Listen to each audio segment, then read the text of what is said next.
All right, good deal. Thank you all for being here. Two birthdays, so oblige me for a second. It's my wife's birthday, so happy birthday to Brooke. I'm going to get some brownie points. And she told me that she started listening to the press conferences because she's in the car so much. So good, good surprise for her. And it's Lori Rice's birthday, who really makes this whole building go. And so I want to wish them happy birthday. We're through 3 spring practices, really 3 install days, a lot of individual, a lot of group work. Some team, it's probably too early to give you much good on personnel. I'll do that later in the week. Plan for this week is we're going to go Tuesday and Thursday. If you remember last week when we met, first 6 practices are really the way they're laid out is for individual, group kind of install, and then really through 7 through 15 is a lot of teamwork. We're going to play a lot of 11-on-11 football because we need some experience doing that. But this week we'll go Tuesday and Thursday, same type of practices we've had for the first 3. Then we're going to practice on Friday, and this is the only time we'll go back to back all during spring. Our annual coaches clinic is on Friday, and so we'll do really just kind of a fundamental practice, and the practice is really designed to help the high school and youth coaches that are going to be here at the clinic. And then Saturday we're in the stadium, and so that'll be a little bit of practice, but more of a scrimmage type, playing 11-on-11. So that's the plan for the week. Before we get to pro day, the other thing I want to mention is Rasheed Marshall. We've hired him in a full-time role as the director of player relations. Great player here, obviously. Big East Player of the Year as a quarterback and 5th-round draft pick, and got to know him over the last 4 years. And he's been involved with different aspects of our 5th quarter program, been around our guys, done some media things as well. And so when the job opened up, he expressed interest, and I'm excited. I'm excited to bring him in-house. He's not only been a great player here, he's done really well professionally, and from Pittsburgh, and he's got a great story. Wanted to be a part of the program, loves West Virginia, and really passionate about developing young people. And so excited to welcome him. Today's his first day, and so you'll see him around from here on out.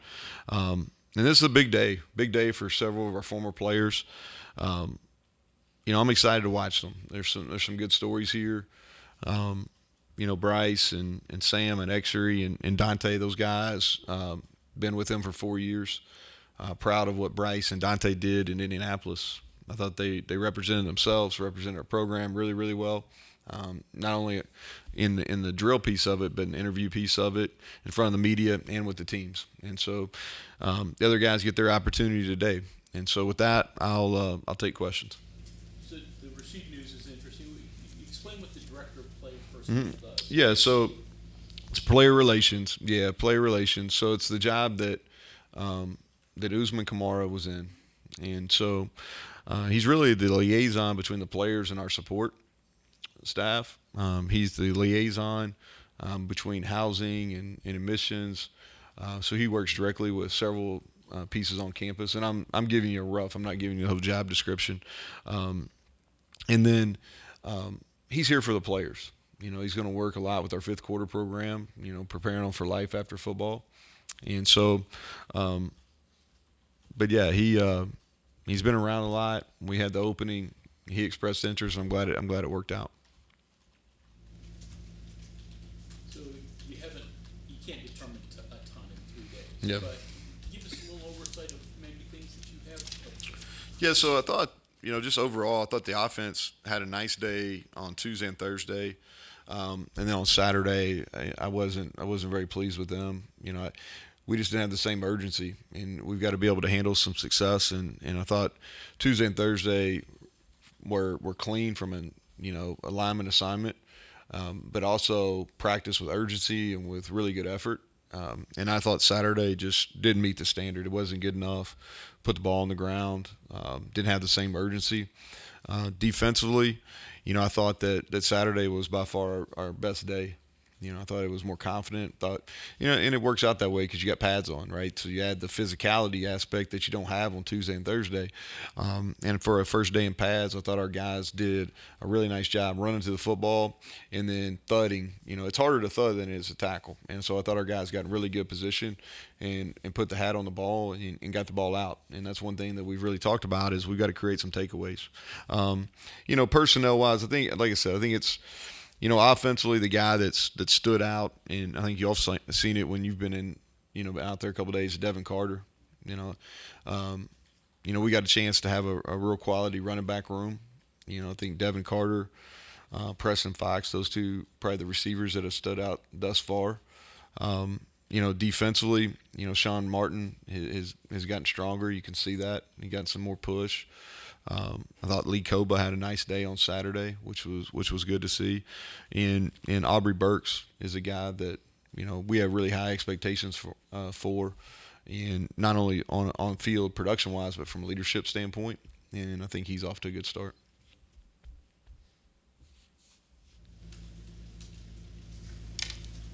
Concerned at all about the size of your D-line? That's something that you may have to address. Yeah, we've got, both our noses are well over 300 pounds. Three techniques. I think we're right at 270 plus. End we're a little bit lighter. I think more than anything we just need some depth. I'm comfortable with their size. Where we're at weight wise, strength wise. We need to add at least one more body, maybe two.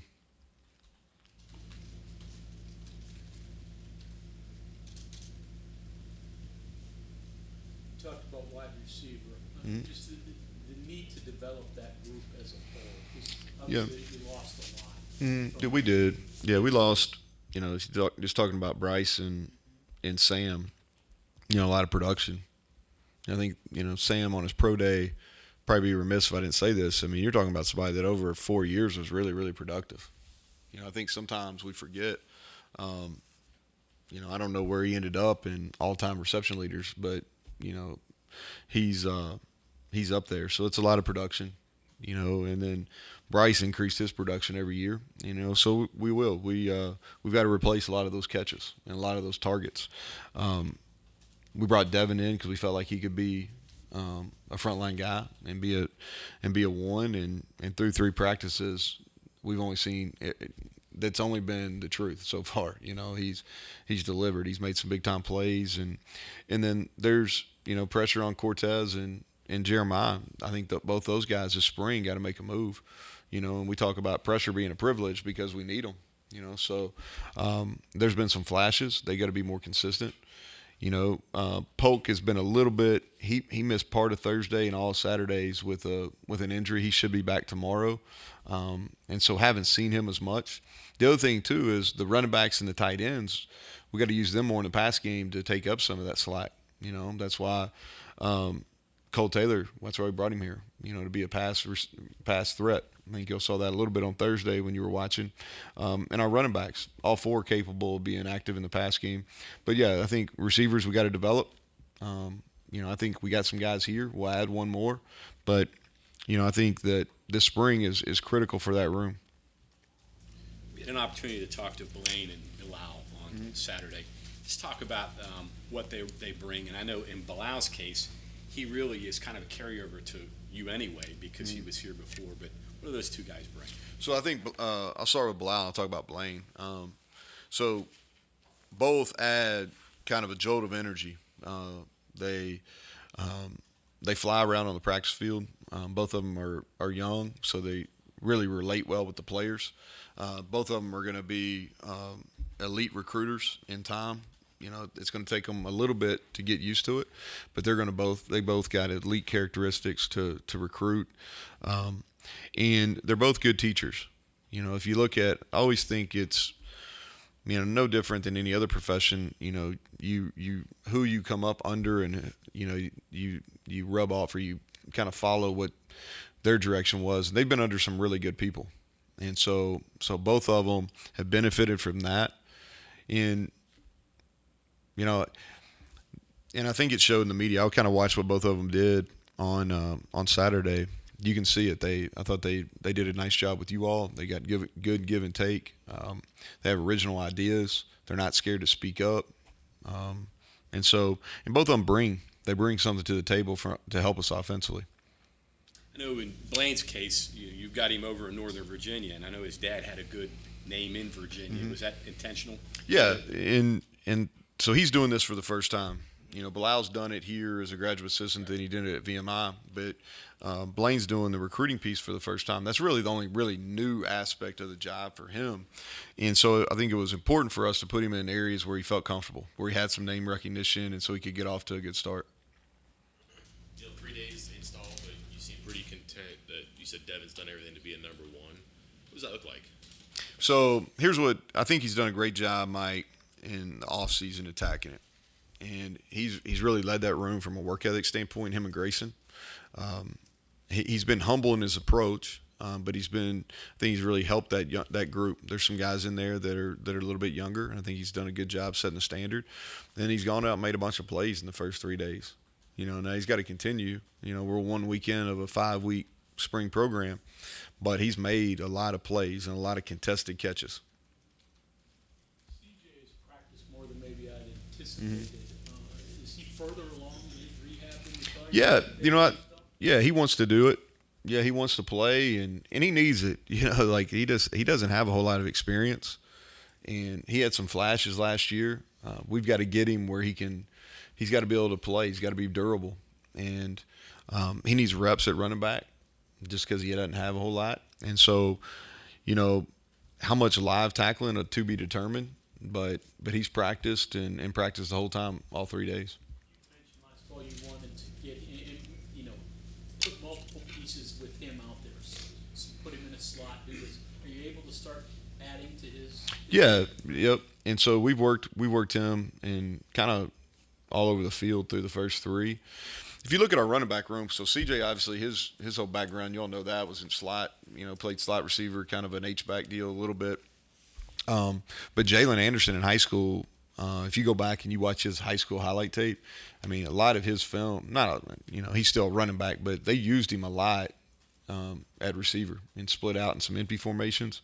And Tony and Justin have been here long enough now where they've done those things, but it's really natural for CJ and Jalen because they've been doing it for a long time.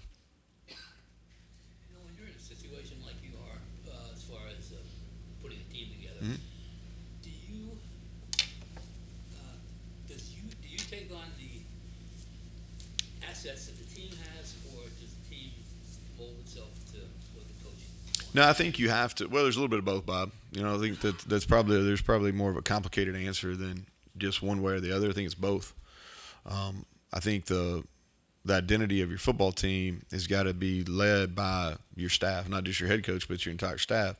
But as far as personnel, the coaches have to use the personnel at hand. Now, if there's a vision that you have, then you need to go seek that personnel. So much about today is roster management, roster construction. But like offensively, the best pieces right now for us are the most experienced or the most production that we've had that are in-house in our offensive line and our running back room. So we've got to build what we're doing offensively around the strengths. So I hope that answers your question. How's Yates done at center? Yeah, he's growing. Yeah, he's done well. He's got some natural ability there. Now, the snaps are a little off some. You've seen that, just because he hasn't done it. But he's a more natural inside player. Got a great attitude about it too. You mentioned Cole Taylor earlier. What has he actually exactly brought to the team so far? And is there a possibility with him and his potential you actually could get more from the tight end position as far as the offense than you have? Well, we need to. That was last year. We had the ability to run the ball, but we didn't take advantage of that as well as we should have. Meaning, some movement in the pass, getting the tight ends in the flats, or using the tight ends vertical off some run action pass stuff. We just didn't do a good enough job of that. And what Cole's done, so Cole's background, he played receiver in high school. I mean, he was a as kind of a slot receiver. He's got a basketball background. He's long. I mean, you've seen him. He's 6'6" plus. And so he's open. I call it open by birth. You know, he's got a distinct advantage over the people, linebackers and safeties he's playing. And a lot of that times it's 4 and 5 inches, right? And so that's why we brought him here. We brought him here because we thought he'd be an able blocker, and we'd be able to put him in positions where he could help us in the run game, but then to give us a vertical threat downfield and a guy that we could throw the ball to, and he could make a play after the catch. And so that's the reason he's here. You know, it's up to us to make sure we put him in those situations where he can be successful. Would Devin Carter be in that open by birth category too? Well, he's long. You know, like he may be. You know, there's probably more receivers that look like Devin than there are tight ends that look like Cole, just because. But yeah, he's big. You know, he's on his size advantage. Devin's strong. He understands how to use his body and create space. You know, I always like receiver downfield play is very similar to basketball players in the post. You know, body position and be able to create room for yourself. In basketball, you're getting off a shot. At receivers downfield, it's being able to create room where you can make the catch, you know, and create some separation. And he does a nice job. You know, what is it about Bryce and Dante or any of those guys Yeah. today that makes them, pro prospects? Well, you know, I think Bryce, if you look at his measurables are off the charts. You know, they really are. You know, his numbers for the combine, you know, I think they speak for themselves. I think you've seen some things that came out historically for what receivers' numbers are that are guys of that size and who he compares to. And he's in, you know, rare air with that. What I talk about a lot with Bryce is his growth and maturity, both as a person and as a player, right? And if you saw him in the spring of 19 compared to where he was in the fall of 22 or where he is now, man, it's night and day. It's not even close. It's not like he got a little better. It's like if I showed you film from spring of 19, he won't like me saying this, but if I showed you film from spring of 19 and told you that was Bryce, you wouldn't believe that was him. And so, and then how he's worked over the last calendar year, you know, from January up until now, you know, he's worked at a pro level. And so I think he's earned the opportunity, and he's going to get it. You know, I think he's going to get it. And I think his best football is going to continue to be in front of him. And he's going to be an asset, not just a receiver, but he's going to be able to start on 3 special teams. He can play on the punt team, he can play on the punt return team, and he can play on the kickoff return team. You know, and so I think that's why people are excited about him. You know, if you think about Dante's got versatility. You can make an argument that he could fit in a 4-down front or a 3-down front, and that's where sometimes some of the D linemen get pigeonholed because, okay, hey, they can only do what's expected out of a 4-down or a 3-down. He has versatility to do both. He's got video of playing both. He's changed his body. You know, he's even made improvements to his body since January. And I think he's grown in his mental approach, you know, and he's done well when they've got him at the board, whether it was All-Star game or in Indianapolis. And he's highly productive, you know, like highly productive at the collegiate level. And so, and then I think the other guys that are going to work out, you know, I think Jasir Cox really helped himself last year. Another guy that can play all 4 special teams. And then Sam James is a guy that I think's maybe slept on a little bit. You know, he's going to test out really well today. His biggest issue has been his weight. I think their guys are going to be pleased with where he weighs in today. He's put on some good weight. And again, he's been productive on film, and he's got an elite trait, and it shows on tape that he can cover punts. You know, he's done that as well as anybody in the country over the last 3 years is covering punts, which is something that the professional guys really pay attention to. Bryce's combine surprise you at all? No, it really didn't. You know, it didn't. He's jumped really well here every time we've tested him. We don't necessarily run 40s, but all our GPS data tracks their first 10, and it tracks you really hit your top end speeds, you know, once you get above 40 yards, and he's gone over 22 consistently, and so like it really didn't. Why do you think? Because I know he feels that he kind of has been slept on nationally and even amongst NFL personnel prior to maybe the combine. Because I even know being there, he made a comment that I'm gonna wow you guys at drills and at 40 time, and no one believed him, and then he did it. Why do you think, as someone who's been around him more than anybody, that he has been kind of slept on with everything Yeah, you just said? it's a good question because I think he was on. Was it 2 years in a row? Mike would know. Did Bruce put him on there that hit Freakless? I think he was on there twice. I know he's at this. So like, that's pretty good. Yeah, but I mean, like I'm just talking about from a testing standpoint. Now from a football standpoint, I think he played significantly better as a senior than he did leading up to this. And there's some things that he did at a high level in the game in some games, make some plays on the. I'll tell you something about Bryce too. Is like we go down and play, and I think this speaks to his growth. And I more than one pro scout has asked me about this. So the last game of the year, we're out of bowl eligibility. We play. I don't know. A couple of you were, not very many of you went, but it was awful weather at Oklahoma State. It was in the 30s, and when I say it rained, like that's an understatement. Like you could barely see at certain points of the game, and it was difficult to play. And we overthrew him. He won big on about 3 go routes, and we overthrew him. And he had 1 big catch in the game, maybe 2, but he played super hard, like super. He played well on special teams, and he played super hard at receiver. And I think that really speaks to his growth. And some of the pro scouts have said, man, like, because that's mature. That's maturity. Like saying, all right, it's going to be a tough day to throw the ball. We got a true freshman that played most of the second half, and would have been easy for him to not compete at a high level. But he did the exact opposite. He really, really played hard. When I think of Dante, the image that comes to mind is him running down quarterbacks or running backs behind the line of scrimmage from behind and catching them. Is that his greatest asset, or is it? I mean, is there a whole lot more to the package than just that speed? Yeah, he runs well for his size. I think that's fair. I think the first thing that when you think about Dante and when they're looking at him at the next level is his size. He's got measurables. He's got growth potential even, and he's long.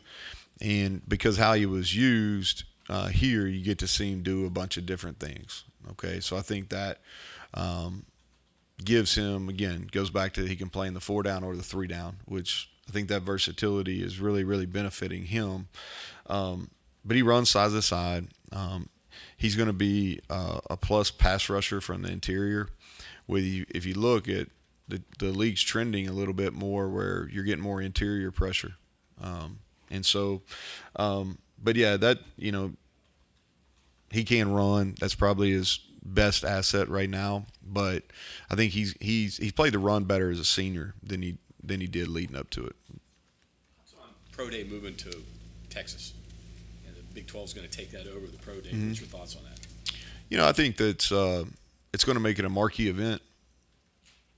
I think that Brett has brought some out of the box ideas to our league. I think that can only help. When first learned about him getting hired, I was like, okay, all right, he's going to apply some pressure. I think that he's going to elevate kind of the name brand of the Big 12. I thought you just look at some things like I didn't go to the Big 12 basketball tournament. I know he moved your seats, so that probably wasn't a win for you all. But like, he had some people, he had some recognizable people at the Big 12 basketball tournament as I'm watching on TV. A bunch of people that went to the game came back talking about the atmosphere around the arena. And so his background in entertainment, he's going to add some, that's going to be an event, and it can't do anything but help. And the other thing too is like we got 29 teams here today. There'll be 32, and there'll be multiple people, from each team that'll be there, and you're going to see it get copycatted. I have no doubt it's going to get copycatted. You're doing pro days here though, correct? Huh? You can keep doing pro days here though, correct? I don't even know. I don't know. I don't want to speak on that. I don't know the answer to that, Mike. Well, how about this? Would you prefer, because it's not just your guys, you may not all get invitations, but there have been guys from Fairmont, Shepherd, and Charleston that come for this event. Yeah, so like the little bit of the misconception on that is like the guys coming from other schools, like they have to. It's not necessarily us giving they have to be requested that, and so I don't know how that's going to work. I don't want to. I was going to say that wouldn't even be a possibility. Yeah, I don't know. I don't even want to. I hadn't even thought about it, Mike. I don't. You have 4 to lose it though. Huh? Yeah, it would be in for. Yeah, yeah, These guys who got invited, but you have 12 who are maybe our candidates, right? yeah. If you have your way, obviously you're supporting what the Big 12 is doing, but would you like to have some? So I think here's what I'll say is I think the Big 12 deal is great. What I'm unclear of is everybody that's draft eligible. Do they get invites, or is it going to be only a certain number of guys from each school, or how's that going to work? I don't know the answer to that. And if that is I want everybody that's draft eligible to have an opportunity in front of pro scouts. just because of amount of people, it might be harder to get everybody there to a group event. So then if that is the case, or even if you could have the same number, would you be in favor of still doing something here? So I think it really depends what the rules are. Retrospect's always better, but I probably should have looked into that before coming in here. But I really don't. I'm not completely sure how the Big 12 is going to handle that. No, I'm not trying to get in trouble. I'm saying if everybody's invited, man, I think it's great. Let's roll with it because you're going to get more eyes. It's going to be on a bigger stage. If everybody's not, okay, if it's going to be the case where every draft eligible person is not invited to the pro day, then we still need to do something on campus. Your safeties, same old as far as the guys who are there. Have you moved anybody around or tried to find? So swap? Keyshawn Cobb is playing a deep safety. Okay, Aubrey's still there. Marcus Floyd still there. Christian Stokes, Caleb Coleman. Those are the guys that are getting the majority of the reps through 3 practices. And anybody that you wanted to. So Hershey and Lance. Hershey's going to be out of contact during the spring. But he's getting work at Spear. Lance and Riley Collins are getting work at Spear. You bounce Lance back and forth to Will and Spear, or just let him So formationally, it'll kind of dictate that. Yeah. So he'll still play in the box some, depending on what personnel groupings. And very similar to how we did it last year before we got hurt. He'll still be in the box some. I like him playing because of his size. He's gotten stronger too. Because so much in our league is on the perimeter from a blocking standpoint. And so he's 227, I think, now. And so he's a much more difficult block out there than maybe your traditional nickel corner. But yeah, those are the 3 guys that are playing Spear. Some of the names you mentioned there, their body types, off the top of my head, look pretty similar for the guys who are cat and free. Does one look like something and the other plays? No, something? they're interchangeable. Are they? Okay. Yeah, they're interchangeable. They both have the ability to in our one high stuff, get to the middle of the field. Both of them are going to be the 7th hat in the box some. Yeah, so it's very similar. So if Lance is mainly Spear, your Wills are probably young. So what do you? So right now working at Will, Jai and Trey Lathan and Ben Cutter, Keaton Thomas. Those are the guys who are getting reps. And we're dual training all those guys, Mike and Will's. We've really worked on that since January, where those guys can really get dual trained. Okay, anything else for Coach? All right, thank you very much. All right, thank you all.